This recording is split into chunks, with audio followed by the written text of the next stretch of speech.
4 جو حاضر سروس فوجی افسر ہیں ان کو لگا دیا گیا ہے. یا تو یہ ہے کہ ہم بالکل یہ سمجھتے ہیں کہ جو سویلین ہیں وہ بالکل ہی ناکارہ کوئی گدھے ہیں کہ جو کچھ بھی نہیں کر سکتے ملک میں, اور صرف قابل لوگ ایک ہی ادارے میں سب جگہ موجود ہیں, یا تو پھر یہ ایک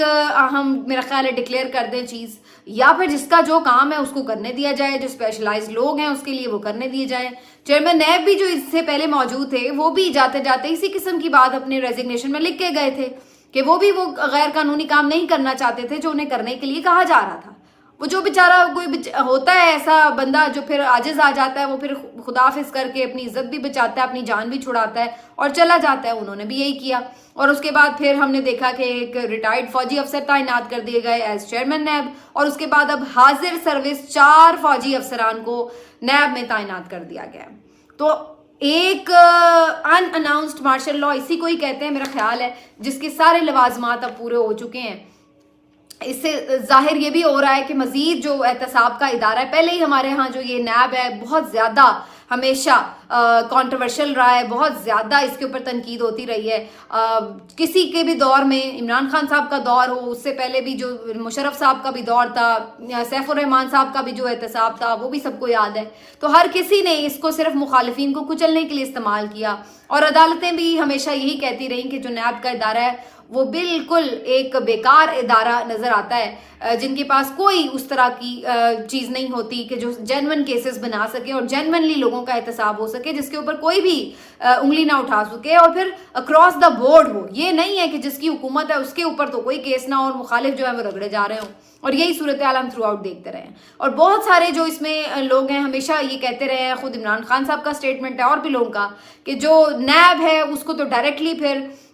وہی قوتیں سپورٹ کرتی ہیں یا کنٹرول کرتی ہیں بیسکلی, جنہیں نے سبق سکھانا ہوتا ہے. اور پھر اب آپ جب اپنے سارے افسران اس میں تعینات کر دیتے ہیں تو پھر تو ظاہری سی بات ہے, بات پھر سیدھی ہے کہ جو کام پہلے پردے کے پیچھے ہوتا ہے وہ پردے کے سامنے ہو جائے. تو یہ جو میرا خیال ہے کہ فیصلے ہیں یہ کوئی دانشمندانہ نہیں ہیں اس لحاظ سے کہ ظاہر ہے پھر جب کوئی کارکردگی آ کے سامنے دکھائے گا اس پہ تنقید بھی ہوگی, اس کو کوئی اچھا کہے گا تو کوئی برا بھی کہے گا, تو پھر یہ تو خود ادارے کو متنازع بنانے کے مترادف ہی بات ہو جاتی ہے. لیکن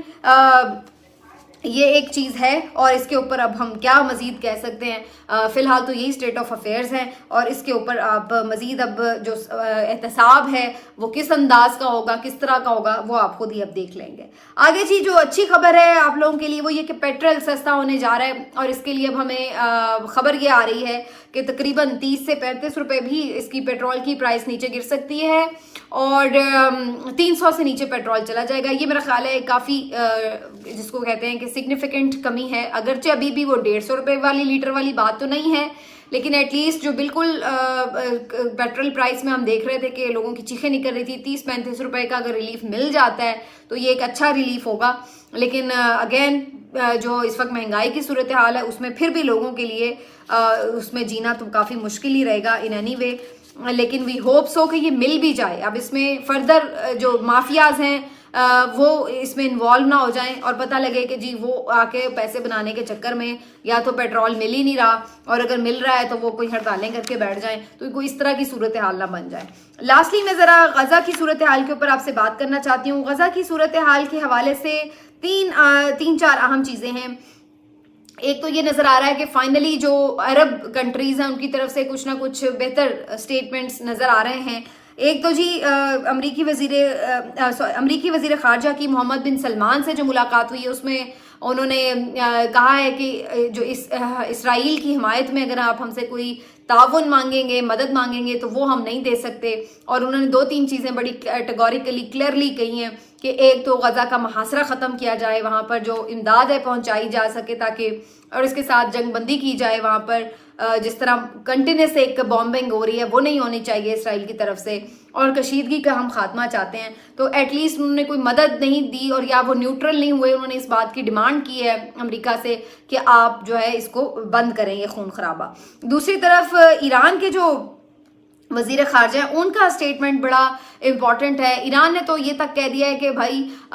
ہم ابھی تو بالکل سائڈ پہ ہیں اور اس طرح سے ہم نے کھل کر سامنے نہیں آئے, لیکن اگر آپ نے ہماری طرف آنکھ اٹھائی جو کہ ہمیں دھمکیاں دی جا رہی ہیں تو پھر یاد رکھیں کہ ہم خطے کا نقشہ بدل دیں گے. تو ٹھیک ٹھاک قسم کی دھمکی لگا دی ہے ایرانی وزیر خارجہ نے، کیونکہ ایران کی طرف اسرائیل اور امریکہ بار بار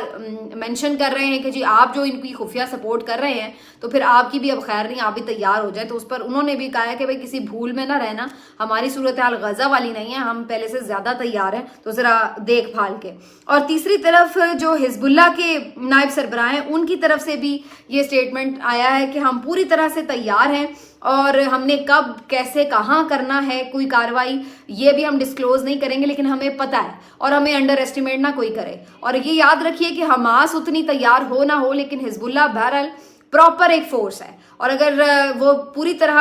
اس پہ عملی طور پر حصہ لے لیتی ہے حماس کے ساتھ تو پھر یہ بہت زیادہ ایک ڈیمیجنگ صورتحال ہوگی. اور بظاہر ایسا لگ رہا ہے کہ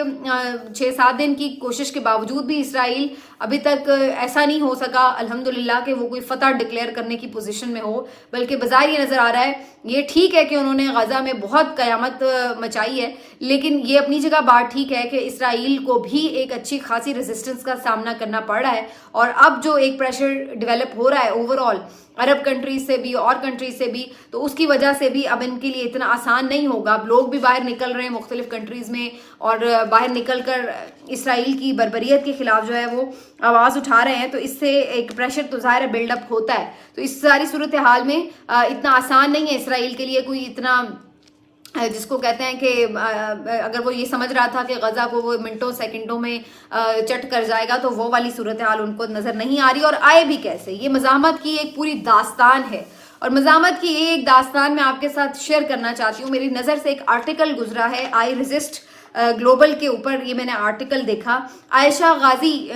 جو ہیں یہ اس کی مصنفہ ہیں، اور یہ محترمہ مختلف کیمپس کا، ریفیوجیز کیمپس کا دورہ کرتی رہی ہیں، اور جس کے بعد انہوں نے ایک تفصیلی رپورٹ بھی اس پہ لکھی ہے. اس کا کچھ حصہ میں آپ کے ساتھ شیئر کرنا چاہتی ہوں. بنیادی طور پر انہوں نے اردن میں موجود فلسطینی مہاجرین کیمپ میں کچھ وقت گزارا اور وہاں پر جو مہاجرین موجود تھے ان کے ساتھ کچھ دن گزارے، جس کے بعد پھر انہوں نے اس کو قلم بند کیا، اور کیا ہی خوبصورت قلم بند کیا. اور انہوں نے پھر اس سے بتایا کہ آخر یہ فلسطینی اتنے سالوں سے اس قدر سختی اور برداشت کر رہے ہیں اور ایک مزاحمت کا بالکل سمبل بنے ہوئے ہیں، تو یہ کس طرح سے ممکن ہے. اس کی لاجکس انہوں نے نکالی ہیں اور وجوہات بیان کی ہیں، وہ میں آپ کے سامنے بتا دیتی ہوں. وہ بتاتی ہیں کہ انہوں نے اردن میں موجود فلسطینی مہاجرین کیمپوں میں کچھ دن گزارے، اور ان دنوں نے ایسا محسوس ہوا کہ گویا مزاحمت کی نفسیات پر میں نے کئی کتابیں پڑھ ڈالی ہوں. پھر انہوں نے بتایا کہ انہوں نے صرف اردن ہی نہیں بلکہ اس سے پہلے اور بھی کئی ایک مہاجر کیمپوں میں زندگی گزاری، جیسے روہنگیا کے بھی مہاجر کیمپ میں گزاری، اور بھی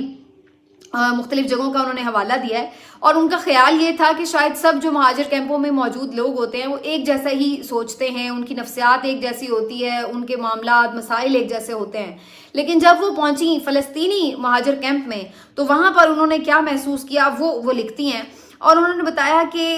فلسطینیوں نے ان کی سوچ بدل دی، اور یہ وہ لوگ ہیں جن سے دنیا کو حق کی جنگ میں مزاحمت سیکھنی چاہیے. وہ لکھتی ہیں کہ میرے لیے حیران کن تھا کہ کیسے 80 سال کے بوڑھے سے لے کر ایک 8 سال کا بچہ تک ایک ہی عزم کے ساتھ مزاحمت پر یکسو نظر آتا ہے. یہ کیسے ممکن ہے کہ 4 نسلیں ایک ہی شدت جذبات کے ساتھ اپنے وطن واپس جانے کے عزم پر قائم ہوں. سال سے یہ لوگ وہاں پر مقیم ہیں کیمپوں میں، لیکن فلسطین سے ان کا رشتہ ٹوٹا نہیں ہے. وہ کہتی ہیں کہ ایک 80 سالہ فلسطینی خاتون جو 1948 میں اپنے والد کے کندھوں پر ہجرت کر کے فلسطین سے اردن آئی تھی، میں نے ان سے پوچھا کہ آپ کی ساری زندگی یہاں موجود رہی ہے، اگر آپ کو فلسطین واپس جانے کا موقع ملے تو کیا آپ واپس جائیں گی؟ ایک لمحے کے توقف کے بغیر انہوں نے جواب دیا، بغیر جوتوں کے، یعنی جوتے پہننے کا بھی وقت میں ضائع نہیں کروں گی، ننگے پاؤں دوڑتی چلی جاؤں گی فلسطین اگر میں جاؤں. اور یہ وہ خاتون تھیں جن کی ساری زندگی مہاجر کیمپ میں گزری ہے. 1948 سے وہ بچی تھی چھوٹی سی، اپنے باپ کے کندھوں پہ بیٹھ کے وہ آئی ہے. وہ پھر بھی اس کو فلسطین سے اتنی محبت ہے، وہ کہتی ہے کہ اگر مجھے ابھی موقع ملے، 80 سال اس کی عمر ہو چکی ہے، تو وہ کہتی ہے میں ابھی فلسطین چلی جاؤں گی. یہ کیسے ممکن ہے کہ ایک ملک میں آپ رہے ہی نہیں اور اس سے آپ کی اس طرح کی وابستگی ہو، اس طرح کی محبت ہو؟ تو اس چیز کو مصنفہ نے بڑا حیران کیا.